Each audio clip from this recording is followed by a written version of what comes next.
Chair. My report, which is an own initiative report, addresses a number of issues, some of which are controversial, sometimes surprisingly controversial. I will start with the first one, the one on quotas or binding targets for more women in the executive boards of listed companies. I would like to start with a quote of an American feminist already decades ago who said, "True equality will only have been achieved if we have as many incompetent women in positions of power as incompetent men." I do not think I need to say much more about quotas, but I do not think there is anybody who is really in favour of quotas. The trouble is that so far voluntary measures have achieved us next to nothing. And we need to do something, because doing nothing is not an option. If we see the report of the European Commission of last week demonstrating that there are only 13% of board members are female and only 3% are actually leading listed companies, that is pathetic. The Commission last year promised us concrete measures, and indeed last week's report, as I said, exposes the complete lack of progress.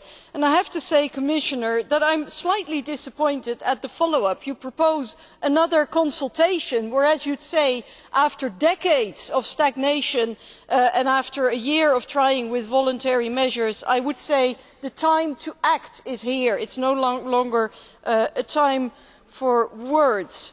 Another issue that, to my surprise, turned out to be slightly controversial, something that I would like to put on the political agenda, is that of single-person households, not to be confused with single-parent households, single-person households. 30% of all households Europe-wide are single-person households, only one person. Not with children, just one person. And they are, in relative terms and absolute terms, put at a disadvantage, a huge disadvantage compared to others, when it is about taxation, social security, housing, pensions, insurance and what have you. Now, the European Union does have all sorts of policies in support of families, which is fine. I support that. But the demographic developments show that the composition of households is changing, and it is time that the Commission recognises the new demographic reality and ensures fair and equal treatment of people living alone. No one should be either rewarded or penalised for the size or composition of their household. I am also very happy that the European Parliament wholeheartedly endorsed the paragraph calling, or rather reiterating its call for a roadmap on LGBT rights. Commissioner, this is a very strong political appeal of this House, a repeated appeal to the European Commission to come forward with proposals for a roadmap analogous to the gender equality roadmap. If we can do it for women, and the European Union has achieved a lot for women or gender equality, we can do it for LGBT people.